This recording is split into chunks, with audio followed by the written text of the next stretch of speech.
Hi, my name is Rosser Douglas. I'm an engineering technician here with Moog Music, and today I'm going to take you through the Werkstatt analog synthesizer. It is a one oscillator analog synthesizer that we made for MoogFest 2014 for an educational engineering workshop. The first thing you will see in your box is the printed circuit board for the Werkstatt synthesizer. If you inspect it here, you will see that you have your voltage controlled oscillator, the Moog low pass filter, two different mod sections in the middle.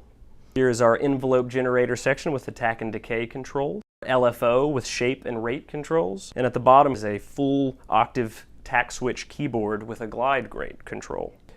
Before you use your Werkstatt synthesizer, you will need to assemble it. And to do that, you will need a number 1 Phillips head screwdriver and a pair of wire cutters. Today I'm working on an anti-static mat, but if you don't have one, that's okay. Just be sure that you're working in a static-free environment. And one way to do that is to touch a piece of metal before you handle the printed circuit board. The first step is to attach the rubber feet into the bottom enclosure of the Werkstatt. After that, you will trim about a 1/16 of an inch off of the nylon washer that will go over the audio jack. Install the circuit board into the bottom enclosure. Use the 5 silver PCB screws to secure it to the chassis. Place a black nylon hex nut onto the audio jack and hand tighten it to the chassis. Now would be a good time to make sure that your Werkstatt powers up. The LFO LED will illuminate to indicate that the power is on. Now place the top enclosure over the circuit board. Use the 4 black sheet metal screws to tighten down the top enclosure. Now that the Werkstatt is assembled, let's talk about the individual modules. Here we have the voltage controlled oscillator. The oscillator is the primary source of sound for the Werkstatt. It has a 9-octave frequency range.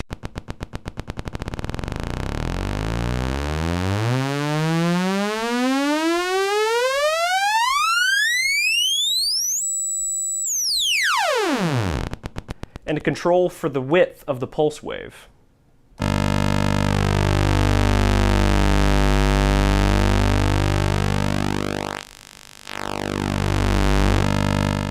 The voltage-controlled filter is a classic Moog ladder filter. It filters out harmonics of the sound at 24 dB per octave, and it's a 4-pole filter.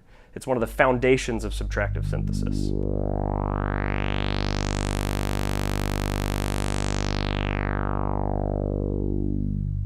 If the resonance is all the way up, the filter will self-oscillate.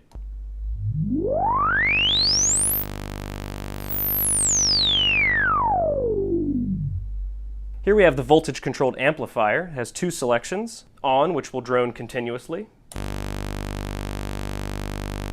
an envelope generator for use of the tacked keyboard.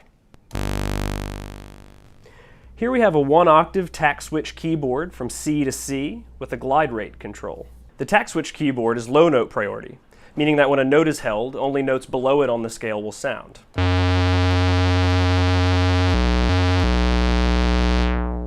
The glide is a control that allows you to determine the amount of time it takes for one note's pitch to transition to the next.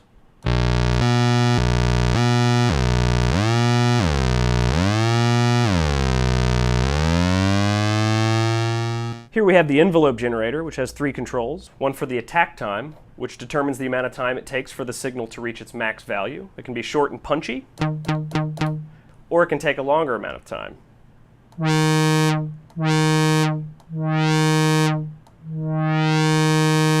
The decay time determines how long it takes for the signal to fully decay. It can be short and muted, or it can have an extended release time.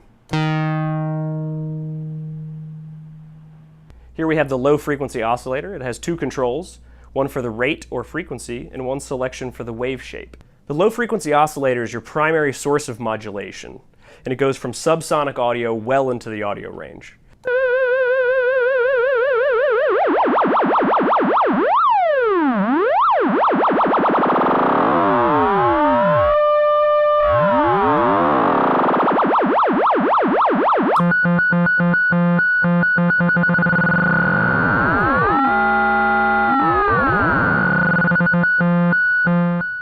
Here we have the VCO modulation section with 3 controls, one source selection switch for LFO,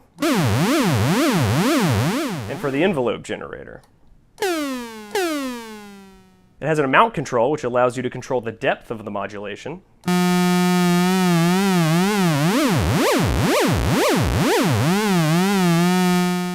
And it has a selectable destination switch, which allows you to control frequency, which we've heard, and the width of the pulse wave.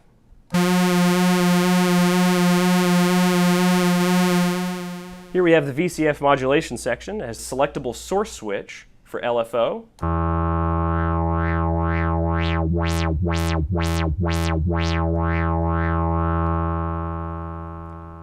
And the EG, which takes the shape of the envelope generator and applies it to the cutoff frequency.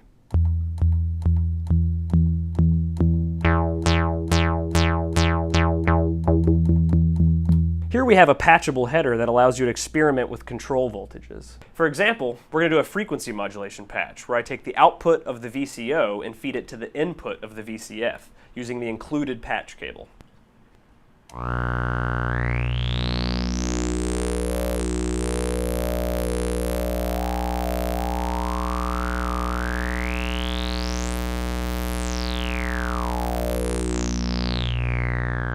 Using all the individual modules we've talked about within the Werkstatt, you can sculpt a virtually infinite amount of sound.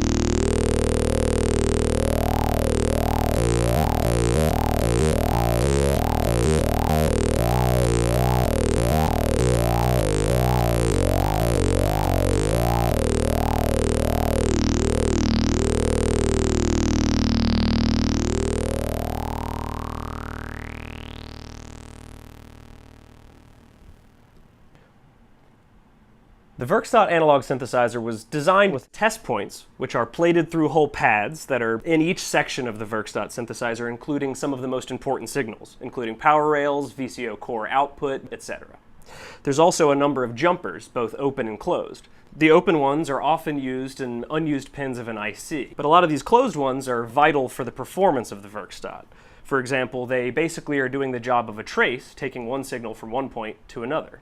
These are easily removable, essentially making a cut trace, allowing you to send that output to an external signal processor and then back in, so that you can, say, ring modulate your signal before you send it into a filter. There's also this 16x6 experimenter's pad that is all plated through hole pads that are not connected to one another or to anything else on the circuit board. It greatly expands the space that you have to install external components, build a simple circuit if you have it. The only limitation is your imagination. On behalf of everyone here at Moog Music, we look forward to seeing how you customize and use your Werkstatt analog synthesizer.